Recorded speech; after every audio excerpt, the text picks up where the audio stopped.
उन 100 कुओं में से पहला कुआं जिन्हें हम इस वीडियो में बनाने वाले हैं। पानी पानी पानी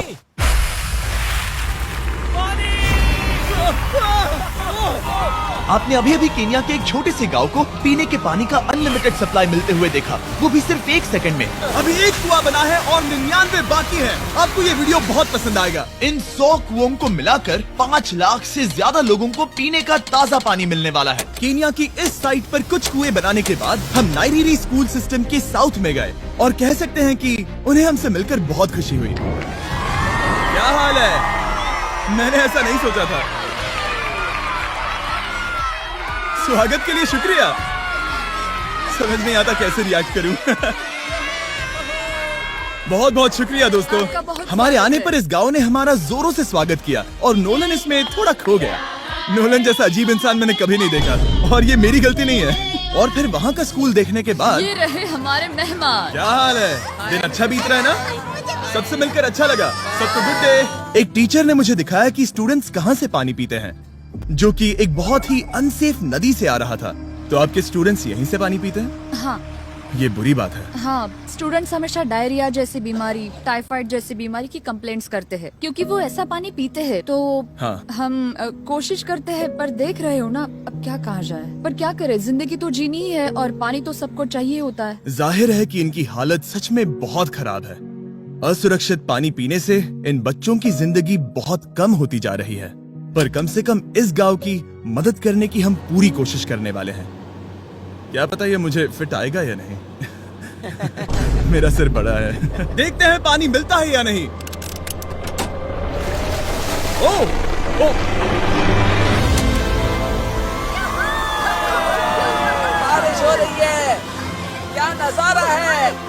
पानी जमीन से बाहर आने के बाद उसे ऐसे बैरल्स में इकट्ठा किया गया और बैरल्स को वाटर टावर्स पर लगाने के बाद आसपास के गांव के लोगों के पास सिर्फ पीने के लिए साफ पानी ही नहीं था, पर एक प्रेशराइज्ड वाटर सोर्स भी था, जिसका मतलब है कि लॉन्ड्री के लिए सुरक्षित पानी भी मिलेगा।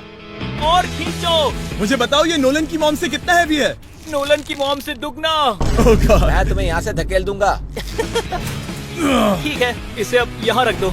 हमने केन्या में और 20 कुएं बनाए और उसके बाद इसके जूते में भी कुआं डोंट है। वरी, मेरे दूसरे जूते में भी पानी है। मैं बताता हूँ कि हमने ये 29 कुएं कैसे बनाए। इस विशाल सी ड्रिल से जमीन में सैकड़ों फीट गहरा गड्ढा किया, वो भी पॉल्यूटेड सोर्सेज से होकर सीधे विशाल से पीने लायक पानी तक। उसके बाद हमने पाइप्स इंस्टॉल किए ताकि लोग पूरे अफ्रीका में इन हैंड पंप से पानी ले सके और नाइरीरी में भी। इसे टेस्ट करके देखते हैं।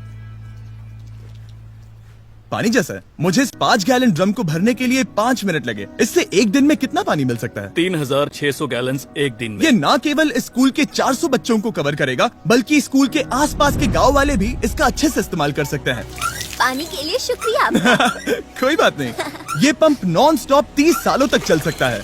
आपको लग रहा होगा कि इस तरह का बड़ा काम करने के लिए एक बड़े गवर्नमेंट की जरूरत पड़ेगी, पर ये सच नहीं है। ये प्रॉब्लम सुलझाना बिल्कुल मुमकिन है और ऐसी चीजें करने के लिए इंसानियत को आगे आना ही चाहिए। आपकी कामयाबी का राज क्या है? सच कहूँ तो ऐसा कुछ खोजो जो तुम्हें करना पसंद है, उसे लंबे समय तक करो और तुम्हें कामयाबी जरूर मिलेगी। मैं इसे बहुत करीब लाने वाला हूँ, देख रहे हो? मजेदार है ना? जरा ऊपर देखो, वो रिकॉर्ड कर रहा है। ठीक है, मैं इसे करीब लाने वाला हूँ। ठीक है। हाँ, तुम खुद को देख सकते हो। हम इस गांव के लिए भी कुआं बना पाए, इस गांव के लिए भी और इन दूसरे 12 गांवों के लिए भी। और जब हम ये पंप्स लगा रहे थे, तब हमने यहाँ के एक स्कूल को नए कंप्यूटर से अपग्रेड भी कर दिया। बच्चों को ये कैसा लगा? उन्हें शुक्रिया, सच में उन्हें ये बहुत पसंद आया। खुशी है कि सब ठीक से हो गया। हमने क्लासरूम्स में नया फर्नीचर भी लगाया, उसके साथ कुछ शेल्व्स नई बुक्स के साथ, और सभी स्टूडेंट्स को एक फुटबॉल भी दिया। Thank you mister Bean, thank you. यहाँ तक कि सभी क्लासरूम्स में नए व्हाइट बोर्ड्स और प्रोजेक्टर्स भी लगाए। आप सबको ये प्रोजेक्टर पसंद आया? हम चौक का इस्तेमाल कर रहे थे जिससे बहुत डस्ट होता था, लेकिन आज सब कुछ साफ है। हमें इस बात की खुशी है। कोई बात नहीं, इतना तो कर ही सकते हैं। पर जब हम 45वें कुएं की साइट पर गए, तब एहसास हुआ कि वहाँ का हाल और भी बुरा है। जब भी उन्हें पानी की जरूरत पड़ती थी, तब उन्हें जंगल से 1 मील खतरनाक रास्ता तय करके जाना पड़ता था, जो एक विशाल सी पहाड़ी से जाता है। मैं जल्दी उठता हूँ, लगभग सुबह 4 बजे, ताकि मैं स्कूल के लिए पानी ला सकूँ। यहाँ से पानी निकालना सेफ नहीं है। ये जगह बहुत स्लिपरी है, जिससे किसी को चोट लग सकती है। हमने उनके कुएं पर काम करना शुरू किया, तब उन्होंने मुझे दिखाया कि वो पानी कहाँ से निकालते थे। आपको दिन में ऐसे कितने चक्कर लगाने पड़ते हैं? 2 बार। दिन में 2 बार? ओह वाह, तो एक आम स्टूडेंट ऐसा ही कुछ ले जाता है? ओह गॉड, अगर 200 स्टूडेंट्स ऐसा रोज करते हैं तो ये कितना मुश्किल होगा? बहुत मुश्किल हो सकता ओह गॉड, ये ढलान तो बहुत बड़ी है। अरे यार, ये ढलान तो रुकने का नाम ही नहीं ले रही। हर रोज मैं सच में दंग रह गया कि ये चढ़ाई कितनी मुश्किल थी। ये सब इतना कुछ करते हैं ताकि वो यहाँ तक पहुँच सके जहाँ इन्हें साफ पीने का पानी मिल सके। आमतौर पर आप पानी यहीं से लेते हो? हाँ। और पानी भरने के बाद ये जग्स लगभग 18 किलो तक हो जाते हैं, जो इन बच्चों के लिए पहाड़ियों से ले जाने के लिए बहुत मुश्किल है। लेडीज आराम से ये 2 उठा सकती ओह, हैं। तो मैं अभी जरूर ले जा पाऊंगा। और एक बार हमने जग्स भर लिए, उसके बाद वक्त था वापस ऊपर जाने का। जल्दी करो, चलते हैं।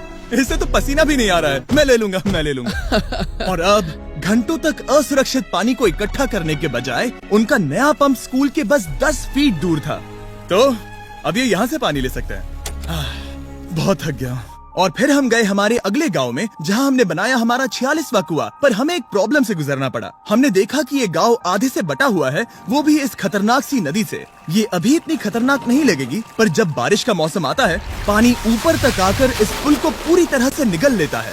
और ये पुल इसलिए इतना जरूरी है क्योंकि वहाँ जो गांव है, वहीं पर सभी हॉस्पिटल्स और स्कूल्स हैं, इसलिए यहाँ से रोज गुजरना पड़ता है। ये खतरनाक है, लेकिन इस पुल के अलावा इनके पास और कोई ऑप्शन नहीं है। जब ये नदी उफान पर होती है तो ये किसी को भी बहा ले जाती है, लोग, स्टूडेंट्स, यहाँ तक कि जानवर भी। हाल ही में इस नदी को क्रॉस करने की कोशिश में हमने 3 लोगों को खो दिया। इस तरह किसी की जान जाना पागलपन है और हम इसे स्वीकार नहीं कर सकते। और जिस पल हमने इस बारे में सुना, तब हमें मदद करनी ही पड़ी।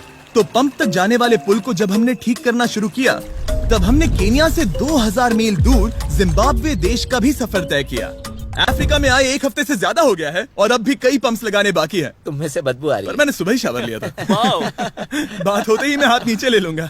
इस काम के लिए मैं तुम दोनों पर भरोसा कर सकता हूँ? हाँ। हमें सबसे पहले एक लोकल हॉस्पिटल की जांच करनी थी, जहाँ साफ पानी की सख्त जरूरत थी। अंदर जाने पर हमें पता चला कि इस क्लिनिक की इस गांव को कितनी जरूरत थी। 1 साल में यहाँ पर कितने बच्चे जन्म लेते हैं? 1 महीने में करीब 50। इसका मतलब 1 साल में पूरे 600। वाह!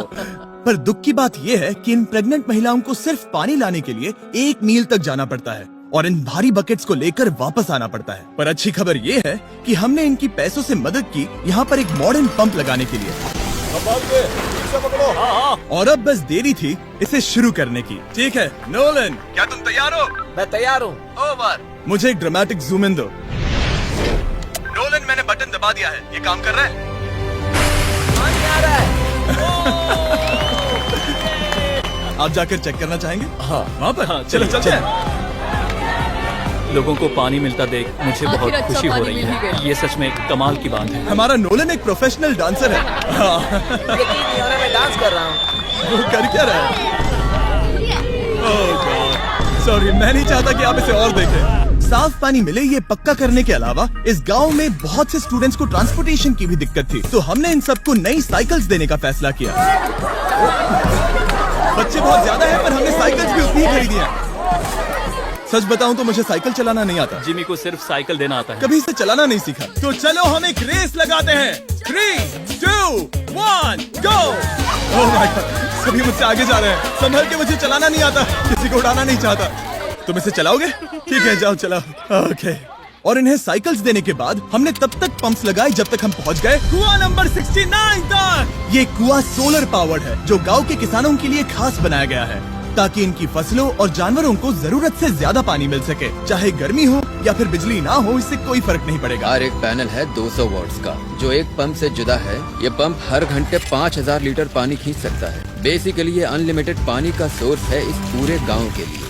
ये बहुत बढ़िया है। और जिम्बाब्वे छोड़ने के बाद हम चाहते थे कि अफ्रीका की सभी कम्युनिटीज को पानी मिलता रहे, इसलिए हमने और कुछ पंप्स बनाए युगांडा में, सोमालिया में और कैमरून में। कैमरून में हमने क्या क्या किया ये देखने के लिए फिलैंथ्रोपी चैनल पर हम जल्द ही एक वीडियो अपलोड करने वाले हैं। इन गाँव में वक्त बिताने पर मुझे एहसास हुआ कि पंप्स लगाना कितना जरूरी होता है।